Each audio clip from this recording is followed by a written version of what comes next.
what I want to do tonight, actually, real quick, is just introduce myself. If we're just meeting, my name's Joshua Ryan Blair. I'm a private pilot and aircraft mechanic, and also I work at Notre Dame Turbo Machinery as a turbo technician. And I actually learned to fly in high school. So I've actually been flying going on 19 years, and actually learned to fly as I worked in a small county airport, and it was just a great opportunity I have. But it's more of a hobby now, and I actually have a home strip as well, like our guest tonight. Mine's not quite as short as his. I don't have a much of a STOL aircraft. I have a J3 Cub that I fly, and it works well. So I have a 1,500-foot strip, hangar home, still in the process. So that's a little bit about me. But for now, let's go ahead and get our guest here tonight, Jon Humberd. And so, all right, Jon, welcome. And yeah, just welcome tonight. And we're going to talk about ArkanSTOL. And I guess first, tell us, I guess, how you're doing, and kind of give us some background of how you found out and what most interests you about the ArkanSTOL event earlier this year. Well, hey, I'm Jon. I fly out of Cleveland, Tennessee, just outside of Chattanooga. I'm in about as far southeast in Tennessee as you can get. ArkanSTOL was an absolute blast. That's really my kind of flying. We have a group called the STOL Bandits. You can look us up on Facebook, or we do some stuff with YouTube, but mostly on Facebook. Check it out there. There were 7 of us that went from our area out to ArkanSTOL. A couple of us had seen it advertised on Facebook and looked into it, and man, it just looked like our kind of flying, our kind of scenery, our kind of terrain. You know, we have the rolling hills and stuff here in the Southern Appalachians, so it really just fit what we're kind of used to and what we enjoy. And we saw that on Facebook, and immediately, like 4 of us signed up for it. So we said we have to go do that. We've been wanting to go out toward Arkansas and check out a little different scenery and do some cross country type stuff with a group anyway. So, absolute awesome blast though. Cool. How long a flight was that from your location there in Cleveland? It was roughly 7 hours. Of course, we were meandering and playing on sandbars on the Mississippi and some of the rivers on the way too. Hit a few bluff strips along the way and played around some, but roughly 7 hours by the time we got through playing and making a couple of stops and stuff.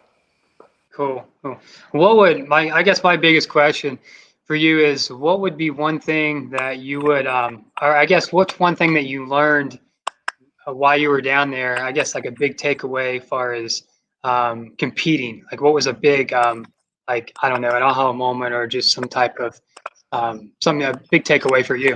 A big takeaway for me is I need more horsepower. Okay. Of course, I guess everybody that flies the plane says that we all need more power, right? Best I can. I mean, I flew out there with a cruise pitch on my ground adjustable prop. Didn't do any adjustments with that stuff. So I was probably 20 horsepower less than what my UL power was rated at, just because I didn't adjust it and get it to where it was at its peak. So when you look at that, I was give or take a little, at least 50 horsepower less than the ones ahead of me. I placed number 4. I think third place would have had close to 50 horsepower more than me, and then on up from there. So horsepower is my biggest takeaway. I'm going to try to work on that maybe a little for next year, and we'll see what we can tweak and make happen. If nothing else, we'll crop. Okay. And do you think that the pitch you had set there on that, do you think that was kind of initially you thought it was like a good compromise for the competition, or is that just you just kind of left it there because you thought it'd be okay, or was it intentional, I guess? No, it really wasn't intentional. I left it there. I don't have a good excuse, really. You know, we made the trip out there, and it's a good compromise for the local flying we do here. And I didn't want to carry the tools and levels and all that stuff to get it set up to do out there, and then set it again to come back home with the guys and all that kind of stuff. So it definitely wasn't the best compromise. I would, you know, going into next year, I'll be changing it or have a constant speed, or there'll be something different about the prop setting when I go next year. What would be one thing, I guess, if you could pick one thing, as somebody that's interested in joining the ArkanSTOL event for say 2021, and they've not competed in obviously this event because there's only been one, but they've done a little bit of, they say, STOL work. What would be something that you would, I guess, recommend for them as they prepare or, I guess, consider joining this event? I think the takeaway right there is to practice hard, and practice at altitude what your aircraft is capable of. I mean, I've had so many people watch my the partial run, the teaser of my run, and just talking about how quick you can turn this little Zenith and how well it works and everything. But it's really getting to know your limits as well as your aircraft, and don't try that close to the ground. Don't be an idiot like I am sometimes. You know, get up there and push it to the limit, but have enough altitude for safety and for recovery. But hopefully next year, I'll be able to make it. I have not made it down to that part of the country yet, and it looks beautiful. I assume you plan on joining next year, ArkanSTOL? I'm planning to. I'd say even more of our STOL Bandit group will be there next year than what came out this year. The ones that went, I think we all thoroughly enjoyed it. Yeah, absolutely. It's a gorgeous place, gorgeous scenery. All the folks are, they're incredible. They try to help you. They try to point your way to, if you're looking for something, or food or water or whatever, they're trying to take care of you. They're trying to, the logistics of making things work smoothly.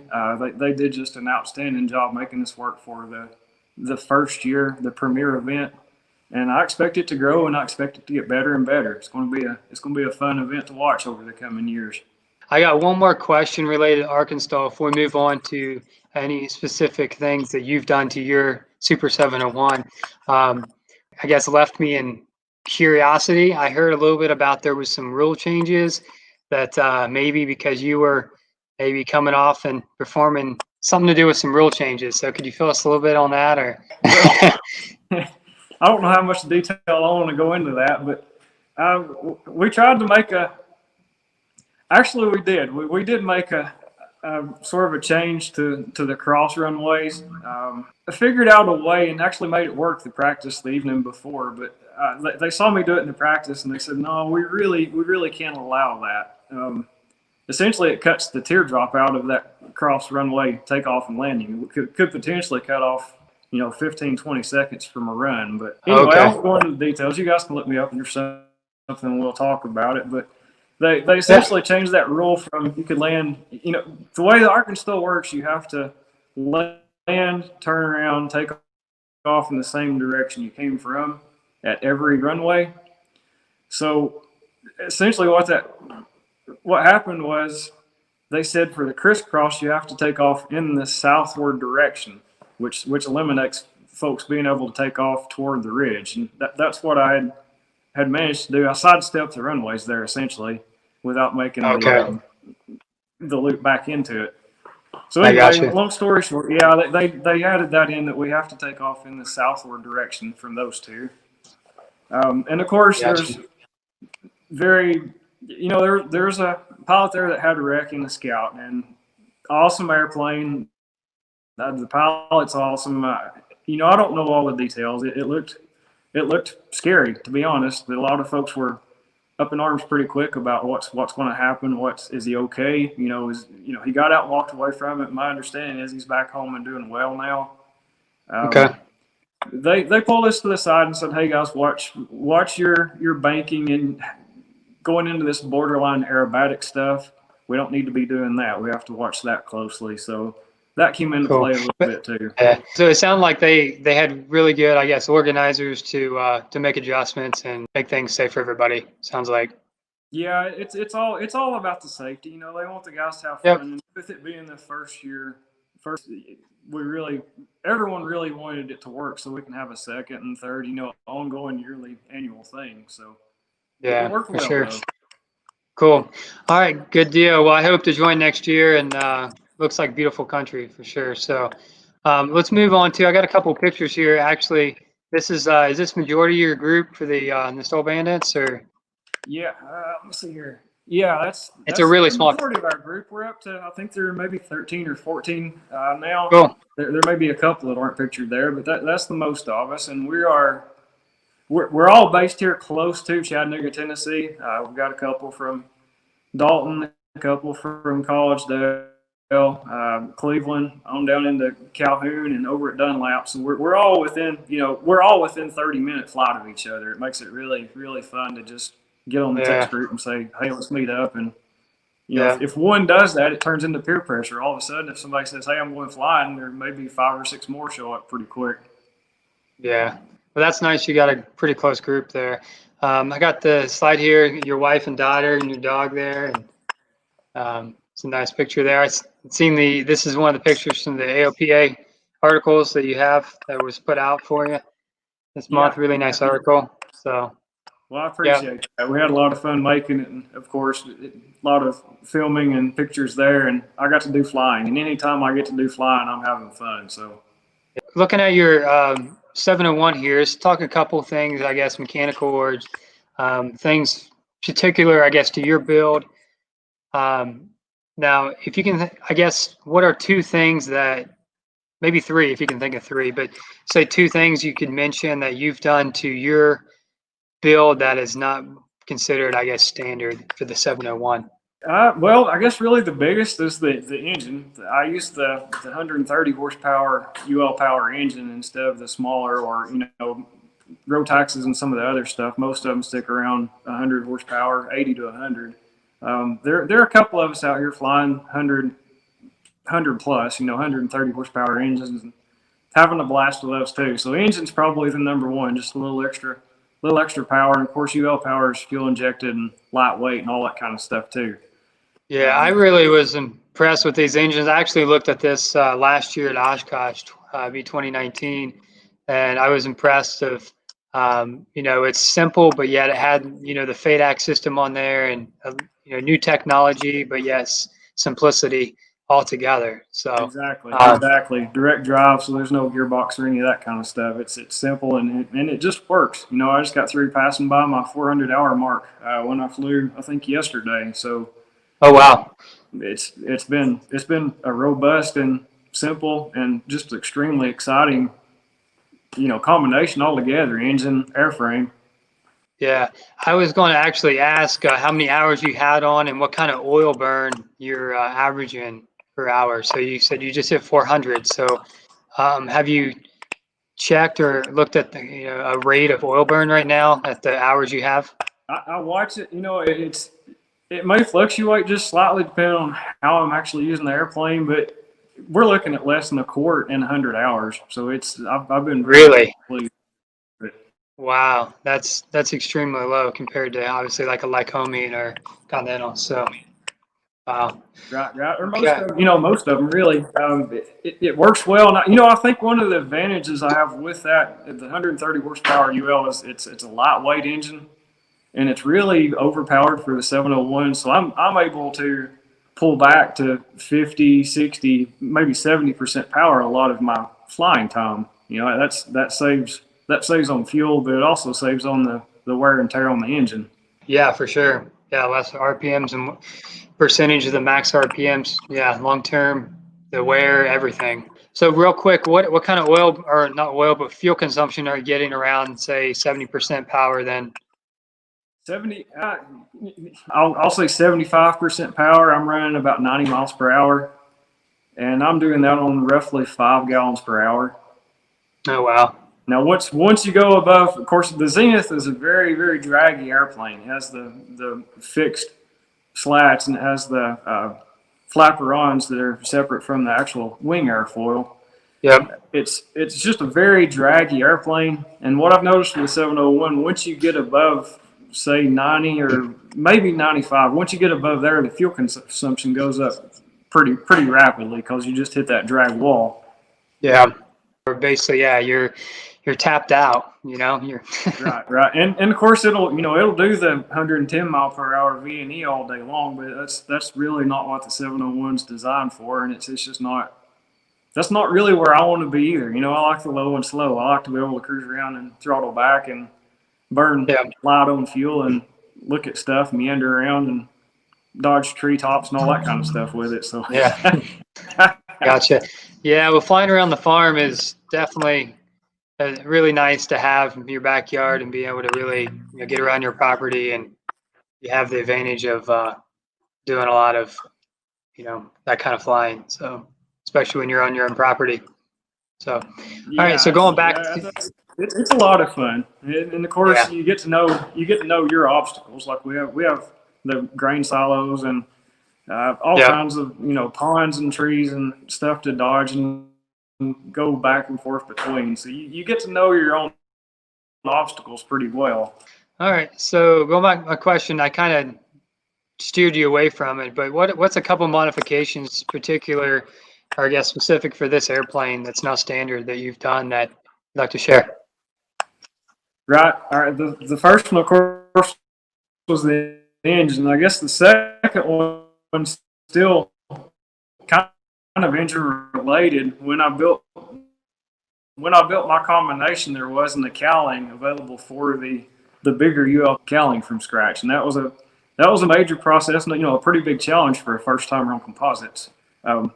It turned out sleek. It turned out really well, and I have to give that a little credit just for the way it helps get the air flowing around the fuselage. That's probably one of my second biggest, I guess you'd call it a modification, but it's one of those deals I had to have. So the cowling is probably the most time consuming, I'd say, right?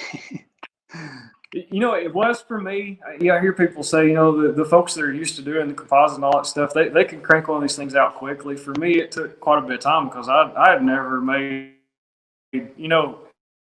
something just the size of your hand. I'd never made anything with composites before. So my very first composite venture was making a cowl, and that was, looking back, I wish I'd done some smaller stuff first, because when you're learning and making all those mistakes on that big of a project, it can be pretty major.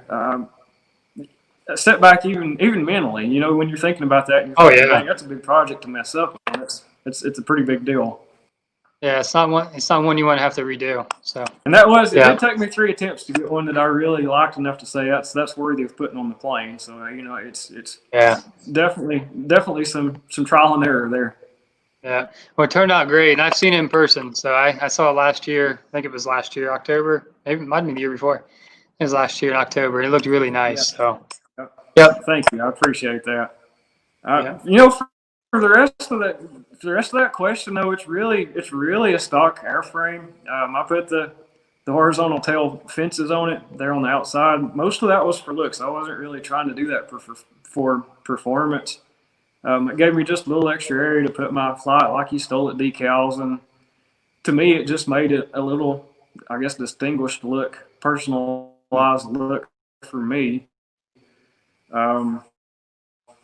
It's really a stock airfoil airframe. I did add the bigger tires. I went from the 800 Turf Glide, I think they are, tires. I went from that to 22-inch Desser tires, the smooth tires on the back. And it's a major difference. I went from running like 8 pounds of pressure down to anywhere from 4 to 6, depending on how loaded I am with the Desser, the bigger tires. I went with a 21-inch tire on the front and had to extend the fork just slightly to make it work. But I like the setup. You don't have to extend anything, extreme and put a whole lot of extra leverage pressure on the gear of the aircraft. And they're still fairly lightweight tires. So it goes from, the off-airport flying I do, it's pretty much all, 95% of my flying is probably on grass or on some type of unimproved runway surface. It went from landing a little bit rough with the extra pressure of the smaller tires to, it's definitely worth the upgrade. Let me put it that way. I can't say it's totally like, but other than that, it really is. It's just pretty much a stock airframe. I mean, I did a few minor things that they weren't anything as far as the airfoil or any of that. Zenith uses a slot system there that actuates the flaperons, and I went with a slotless system. You can't see any kind of a slot there. It's all through a kind of a bell crank deal.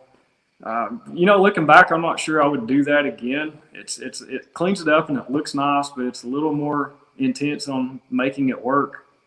And if you need to remove a wing, it gets even more intense there, because the way I've got mine set up, you almost have to have a puller to disconnect part of that linkage. Oh, okay. Yeah. Yeah, I know these wings with the flaperons they're relatively easy to take off compared to most any airplane actually, as far as for storing or maybe trailering. If you want to, take a couple guys and pull a wing off, you can typically do it pretty quick for this type of setup, Right. from what I hear. Yeah. Yeah. Cool. Well, it looks really good. I know when I first saw it didn't have the bigger tires on it, and I've never heard anybody say that they wish they didn't upgrade the tires. Um, so that's in line with everything else I've heard. So it looks good. There's some guys going with a lot bigger tires yet, and depending on what you need to do with it, there's some places I'm sure that you need them bigger. But for everywhere I've been, I can't see that. I can't say that I'm gonna go any bigger than what's on this one now. There hasn't been where I haven't been able to take it that the rest of the flying buddies have that I've seen so far. Now, granted, that may change. Yeah, you never know. So yeah, but it definitely opens up the possibilities tremendously. Yeah, compared to the stock. So, well, Jon, I appreciate you joining again here tonight and taking a few minutes. I think we've hit on the things that I had in mind. So, if you have anything else to say, do you have anything else you want to share? I guess about the whole ArkanSTOL or anything you thought of, or try to make ArkanSTOL next year. It really was an absolute blast. I haven't heard anybody say negative things about ArkanSTOL. I think everyone that was able to make the trip thoroughly enjoyed it. Yeah. I think it'll grow. I think it'll be bigger next year. So try to plan on doing it. I know a good part of our group will be back. And again, our group Stole Bandits. Look us up on Facebook. You can look up my Super 701 is on Facebook, and I'm working on putting together another video of my ArkanSTOL run that shows the entire thing with some 360 camera footage included. So that should be pretty cool. I get it all edited and ready. The only other thing I guess really is the December Sun and Fun event, the holiday event. I believe that is December 4th, 5th, if I'm right. National STOL is putting on a STOL competition there, and I think that could be a nice crowd before it's all said and done. I believe they're just really getting started and advertising it. I'm already signed up to compete, and I know that the competition numbers are getting bigger, so definitely look into that. I think it's nationalstol.com or sunandfun.com, and it's the holiday, Sun and Fun holiday, some type of event, but you can find it pretty easily. But yeah, come to Florida and check us out there too. Sounds good. You're gonna have 500 hours on that by the new year, aren't you? I'm gonna try my best to. All right. Thanks again, Jon. Appreciate it. You have a good evening, and everybody else watching, thank you for watching. If you're still watching, or if you watch on the replay, thank you for your time. And you can drop any comments below if you have a question, or let me know where you watched from. So until next time, stay safe and fly safe and be blessed. We'll see you guys later. Absolutely. Appreciate it. See ya.